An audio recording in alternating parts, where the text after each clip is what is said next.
గౌరవనీయులు electronic media correspondent మిత్రులు ఈ సమావేశానికి హాజరైనందుకు ధన్యవాదాలు.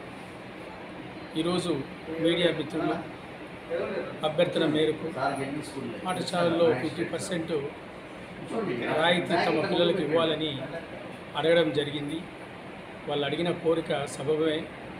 అయితే మేము దానికి మా కమిటీ తరపున మేమందరం ఒక మీటింగ్ ఏర్పాటు చేసుకొని ఈరోజు జిల్లా కానీ నంద్యాల యూనిట్ కానీ పిఎస్టీ ప్రెసిడెంట్ సెక్రటరీ అందుబాటులో లేరు కాబట్టి ఒక వారం 10 రోజుల్లో మీటింగ్ ఏర్పాటు చేసుకొని మీకు సానుకూలంగానే మేము కూడా మీకు సహకరిస్తాము. మాకు కూడా అదేవిధంగా మాకు కూడా సహకరించాలా. మీకు జీతాలు లేవని తెలుసు, ఏదో అడ్వర్టైజ్మెంట్ల మీద ఆధారపడి జీవనం సాగిస్తున్నారని తెలుసు.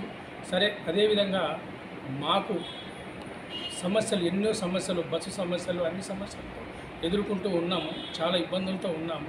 కాబట్టి మీరు సహృదయంతో చిన్న పాఠశాలలను కొంచెం దృష్టిలో పెట్టుకొని ముందుకు సాగేలాగా మీరు కూడా సహకరించాలి.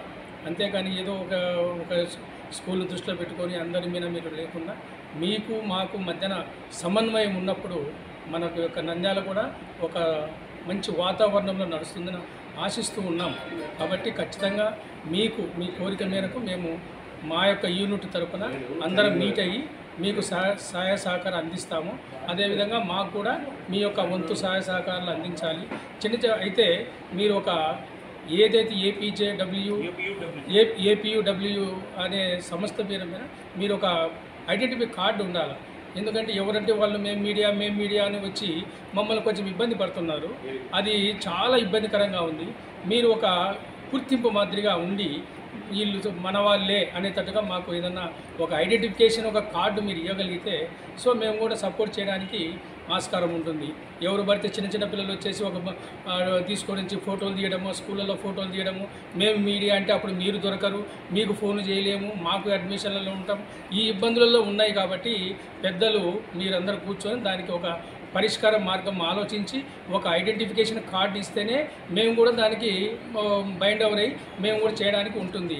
ఇది గమనించాలని పెద్దలను మీడియా మిత్రులను కోరుకుంటున్నాము. ఒక వారం 10 రోజుల్లో మేము మీటింగ్ చేసుకొని మీకు నిర్ణయాన్ని తెలియజేస్తాం. Thank you sir.